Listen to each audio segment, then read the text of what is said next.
Hello, ladies and gentlemen. Welcome to a game I am halved yesterday. By yesterday, I mean today.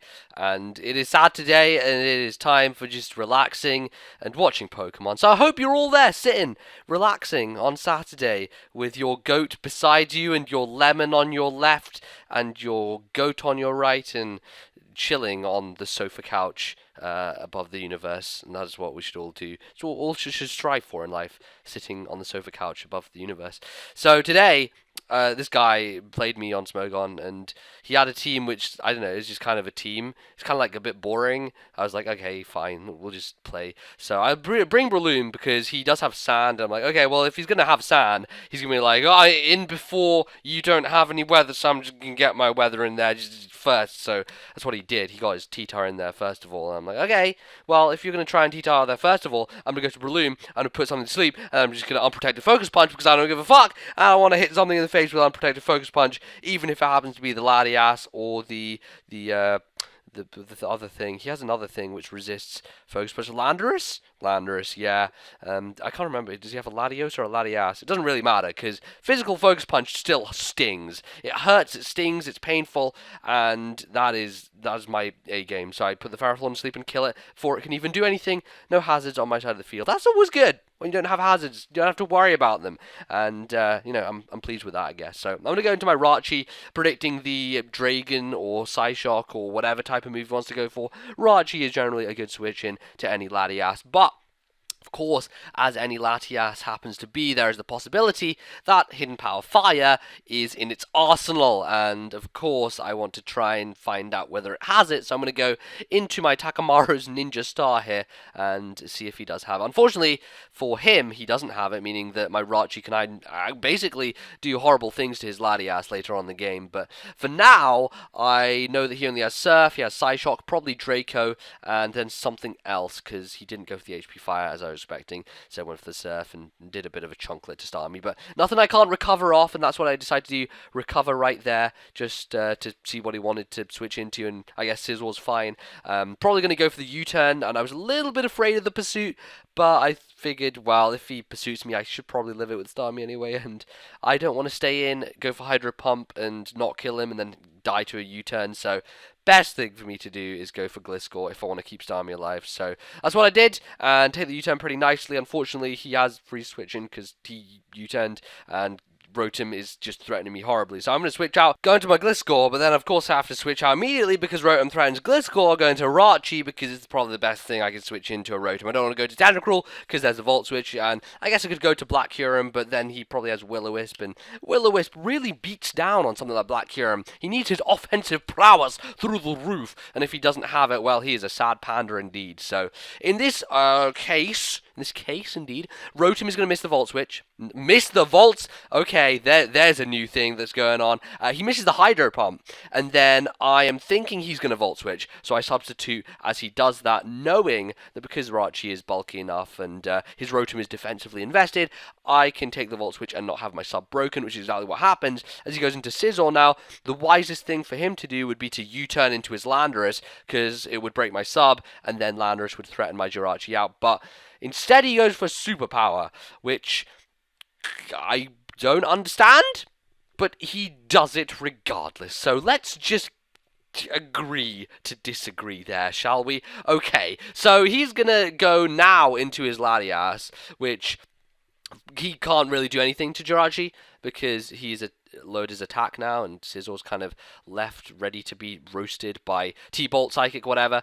Unfortunately, as you well know, because I'm a T-Bolt Psychic set with Calm Mind and everything, I can't really do a huge amount to Latias unless I boost myself up a bit, and I'm kind of like in the boat where I don't want to get to +6 today with Jirachi. I could full well do it, sub Calm Mind on this Jirachi. I just don't want to. I don't feel like that's what I want to do. I want to use other Pokemon, god damn it. So I'm going to switch out, go to Starmie to take the oncoming Surf, and at this point, I'm just going to Ice Beam. I did recover earlier when he had his Latias in, so I'm thinking maybe he thinks I'm going to stay in and recover again, and that'll give him a chance to Draco me and kill me or something.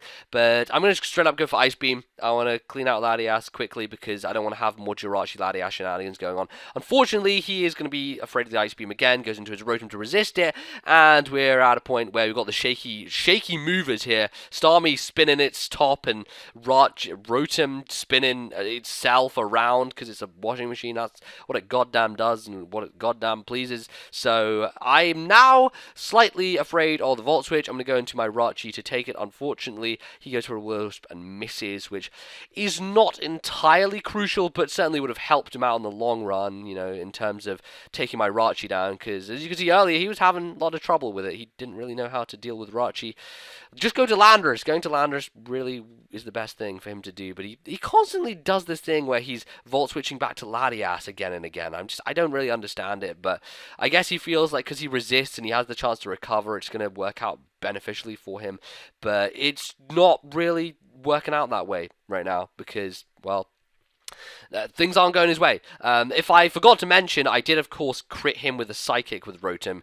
The main purpose behind that was just because I want to get as much damage on that thing as possible. I didn't intend on critting him, of course. I just wanted to get damage with Psychic. But I knew he was going to Volt Switch, and I thought, well, let's just strike this thing down to a bit of HP where I can revenge kill it later. And that's just the kind of plan here.